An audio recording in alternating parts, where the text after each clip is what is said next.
Imagine the very first storyteller, maybe a caveman sitting around a campfire.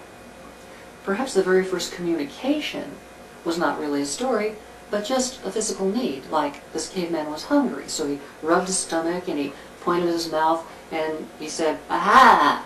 Or maybe, "Ah!" I'm not sure exactly how the syllable should be emphasized. In addition to making an idiot of himself, he also might have communicated.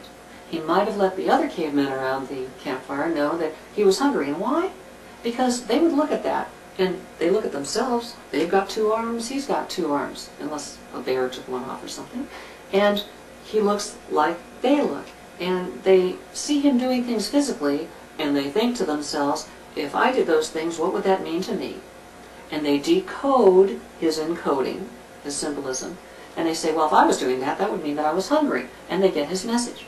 Because there's a basic underlying similarity between the two. Later on, we'll talk more about how the story mind works, because all of us have the same basic operating system. It's just our experiences that are different.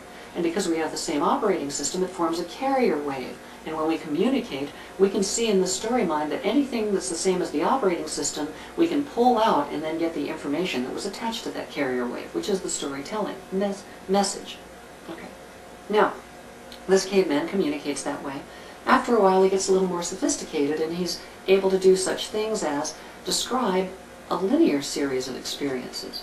Perhaps he wants to describe how to get to a place where there are berries, or how to avoid a place where there are bears. Well, he might say that he went down by the river, and then he went over the hill, okay, and then he found these berries.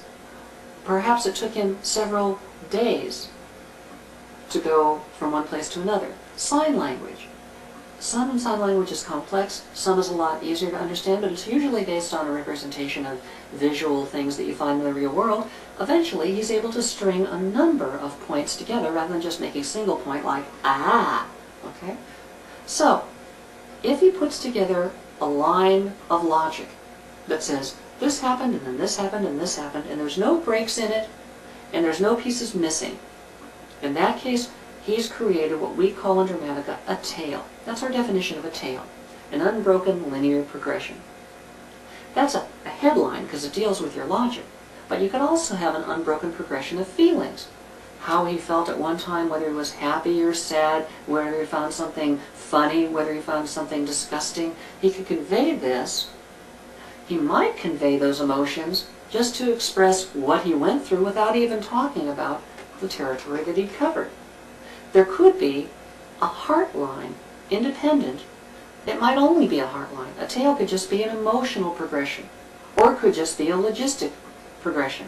Or a tale could be a logistic and emotional progression running along side by side, perhaps affecting each other, perhaps not. Let's look at that in a little more depth. We know that the human heart cannot just go from one emotion to another without going through steps in between. There are feelings in between that you have to go through to get from one mood to another mood.